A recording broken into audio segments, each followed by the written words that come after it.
naman ng ating BMC Piyesta lang ang piyesta. May mga bagay na dapat tayong malaman. May mga regulasyon kung ano ang dapat nating malaman. Na angkop sa pamagitan ng paliwanag ng ating tresurera. Hindi lang sa piyesta. Ano ba? Piyesta ba na piyesta ang ating pag-uusapan? Ang ating pag-uukulan? Paano kung dumating ang panahon na mayroong ayaw maghawak ng piyesta? Dapat nakatutok ang ating sarili. Kaya pag-aralan natin lahat. Tayo ba ay dito lang nakatutok sa kasayaan sa atin? O saan natin itututok ang ating mga pinaghihirapan, ang kalabisan? Ipagpapasaya ba natin? O may paglalagyan? Yun po ay aking katanungan. Dahil bilang isang advisor, bilang isang taga-nayo ng butong, layunin ko sa edad kong ito ang makatulong sa ating barangay, sa ating samahan. Marami ang taga-butong. Isang taga-butong pero hindi natin nakikita. Ako nagpapasalamat dahil nakilala ko lang si Ted sa pamagitan ng pinsan niya na mayroon taga-butong dito sa Monza. Kuya, sabi ko, kilala ko yun, anak ni Manila. Sir! Akala ko ako. Ngayon, ang aking po sinabi, pagkaumali ni Mr. DB, ni Mr. Hindi pa sabi, pagsalita dahil naputol. Pero ang aking pong sinasabi ay makahulugan. Alamin natin ang layunin ng ating samahan. Kasi 30 taon na,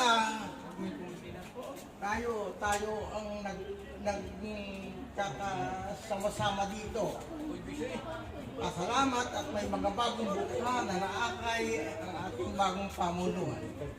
Hindi lang ito, maaaring sa susunod, tatalakayin din, ewan ko kung gusto ng ating Pangulo na sa ating kong pag-uusap na ito, talakayin natin kung sino ang susunod na nakalak sa kanya. Dahil nakikita ko ang bilang pagka-aktibo at pagsasalita ng bawat isa. Ngayon, tungkol po sa narinig kong mga pangalawang Pangulo, ako po'y natutuwa. Wala akong masabi. Dahil yan po ay nasisiguro ko na hindi pababayaan ang ating samahan. Kaya po ako'y naniniwala na sa pamamagitan niya, tayo po ay higit na magtutulong-tulong para mapasaya ang kapiyastahan sa taong ito. Sana ipagkaloob ng Diyos ang kalakasan sa ating lahat at magkaisa sa magandang layunin ng bawat isa sa atin. Kaya lang, uulitin ko, dapat lagi kong itinatanong sa bagong pamunuan. Kasi ang lumang pamunuan ay nagkaroon ng regulasyon. Kung siya ay merong gustong bawasin, kung siya ay gustong idagdag, napaka-importante po yan sa isang samahan. Ang isang samahan magkakalayo-layo pagka wala kang laws na sinusunod. Kailangan ang miyembro, kung talagang ikaw ay aktibo, hindi po tayo pwedeng madala sa sinasabi natin, malakas yung sa akin o malakas yung ganito. Dapat isipin natin ang isang layunin ng isang samahan. Dahil pag sinabing samahan, samahan ba ng ano? Ang isang samahan may patutunguhan. Ngayon, kung ang aking sinasabi, hindi kayo sangayon, na ang samahan natin ay pansarili nating kaligayahan. Pinagkasunduan natin. Kung ang karamihan ay pumanig, sangayon ako. Dahil kasama ako. Ay kung ako lang ang may gustong magkaroon tayo ng magandang isang layunin, ay kung hindi, kasama ninyo ako. Pero kailangan ipinamulat ko sa inyo. Marami na akong napag-aralan ng mga samahan yan. May mga samahan sa umpisa lang.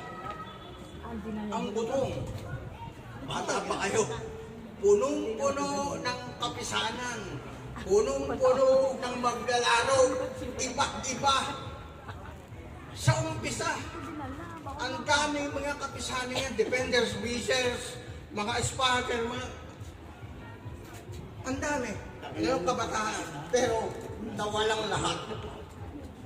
Dahil napaka-importante po kung walang mga kasiwa, kung walang maghahawak na matatag. Mabuti nga at napag-aralan ko sa akin sarili. Yung batang ito, camera lang, pero hindi siya nawawala. Tuwing piyesta, nasusubaybayan ko, hawak ay camera. Hindi siya nagsasalita.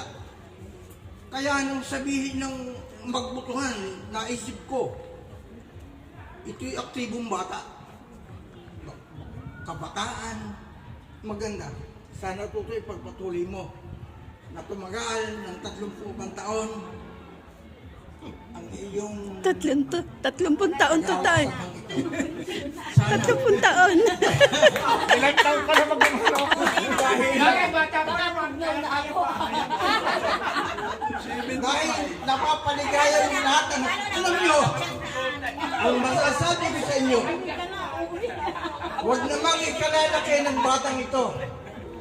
Pinakamahusay ang natapatan nating pamunuan dahil ang mag-asawa'y concern.